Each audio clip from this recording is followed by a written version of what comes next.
Olá, nono ano, tudo bom? Vamos continuar a nossa matéria, capítulo 6. Abram aí comigo na página 34. A gente vai entrar no estudo da biologia da conservação.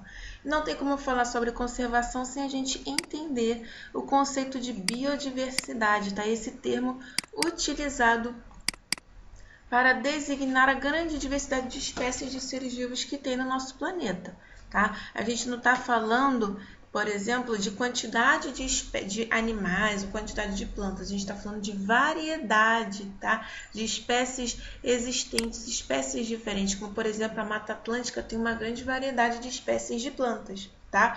E lembrando que a biodiversidade, como a gente viu nas últimas aulas, depende da diversidade genética, ou seja, fatores como mutações e recombinações, além da seleção natural.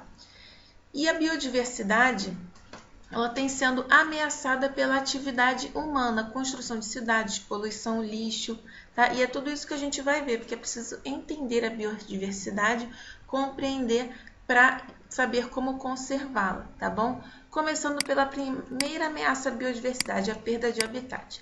Lembra quando a gente via, né, lá no 6º ano, o habitat onde o ser vivo vive, né, o abrigo dele, a moradia dele. Então, perda de habitat é quando atividades como desmatamento, poluição, queimadas, né, levam à destruição, né, do habitat daquele ser vivo, e aí ele ou entra em extinção ou ele é obrigado a migrar para outros ambientes, tá? Porque essas atividades acabam levando à destruição de vegetação, de animais que dependem dela, tá bom? E a gente não tem como falar de perda de habitat sem falar de espécies exóticas invasoras. Gente, espécie exótica é uma que ela não é nativa daquele local. Um exemplo é o mandacaru. É uma espécie de cacto da caatinga, nativa da caatinga, que se desenvolveu lá, é adaptada àquele ecossistema, tá? Porém, né, com o aumento das primeiras comunidades de seres humanos, começou eles a migrarem de territórios, ainda mais com as grandes navegações, e isso eles acabam trazendo espécies de outros locais para outras regiões, como por exemplo a abelha africana, não é aquela abelha grandona que fica no copo de refrigerante quando a gente está na praia.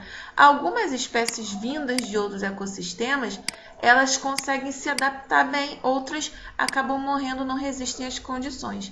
As que se adaptam bem são exóticas, então aquela abelha africana é uma espécie exótica. Por exemplo, admite-se que as galinhas são originárias da Ásia, mas acabaram sendo levadas para a África, Europa, outros países, tá bom? O grande problema é que as espécies exóticas elas podem se desenvolver causando ou menores ou maiores impactos, como por exemplo, se elas se espalharem muito, se reproduzirem muito, vão acabar competindo com o alimento com espécies da região. E elas dificilmente têm um predador, porque elas são exóticas, elas não eram daqui, né? Então elas acabam sendo espécies exóticas invasoras que podem ameaçar as espécies nativas de uma região, tá bom? E é muito difícil controlar porque elas não têm predadores naturais. Um exemplo é o lagostim vermelho, né, que ele era nativo dos Estados Unidos, é uma espécie exótica invasora em 30 países ou mais. E o problema é que além dele não ter predador, ele transmite um fungo que causa uma doença fatal em outras espécies de lagostim. E isso acaba ameaçando a biodiversidade da região onde ele for inserido. Tá bom? E a gente tem aqui a sobreexploração, uma outra ameaça à biodiversidade, tá? Quando uma espécie é retirada da natureza em quantidades maiores do que a capacidade dela de se reproduzir, desencadeando um processo de sobreexploração. Foi o que aconteceu com o peixe-boi da Amazônia, que ela foi caçada lá para a década de 30 de modo descontrolado para venda, principalmente por causa do couro. E aí deixou esse animal ameaçado de extinção e por isso que a sua pesca, hoje, quer dizer, a sua caça, né, não pesca, a sua caça, ela é proibida, tá? Um outro exemplo que está sendo ameaçado é o atum, né, a sua pesca em escala industrial, porque não dá tempo da espécie se reproduzir, tá? É uma exploração predatória, uma exploração descontrolada, tá? Um outro exemplo também é a contaminação da água, do solo, da atmosfera, como por exemplo despejo de lixo na água. A tartaruga marinha, aqui um exemplo, você já deve conhecer esse exemplo, que ela se alimenta de água viva, mas ela acaba confundindo uma sacola plástica com água viva, ela acaba comendo e isso faz mal para ela, tá bom? E além disso, não é só a tartaruga marinha, aves marinhas, baleias, golfinhos também são prejudicados pela poluição de ecossistemas aquáticos.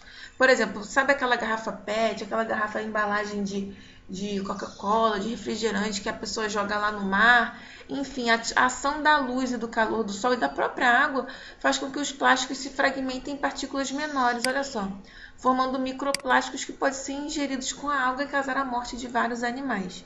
Não só ecossistemas aquáticos, também não só lixo, por exemplo, agrotóxicos estão ameaçando espécies de abelhas que são responsáveis por polinizar diversas plantas, tá bom? Agrotóxicos. Além disso, a gente tem também despejo de esgoto, de produtos químicos de indústria, olha só a morte de peixes, tá bom? Às vezes um vazamento de óleo também pode causar ameaça à biodiversidade.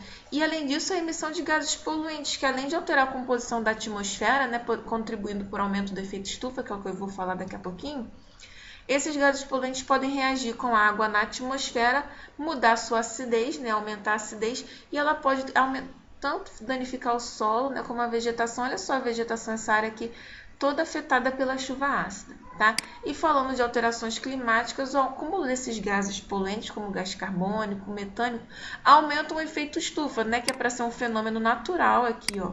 Fenômeno natural, tá bom? Que mantém a temperatura do planeta adequada à vida. O problema do aumento do efeito estufa, a gente tem um aquecimento global. Então, esse aumento da temperatura pode causar a morte de anfíbios, que são animais que vivem em ambientes úmidos, né?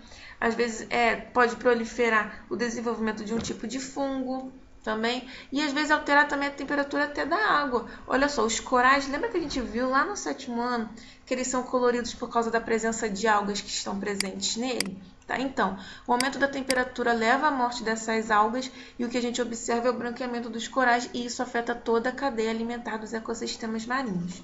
Tudo bem? E essa foi a aula de hoje, galera. Vamos exercitar. Valeu!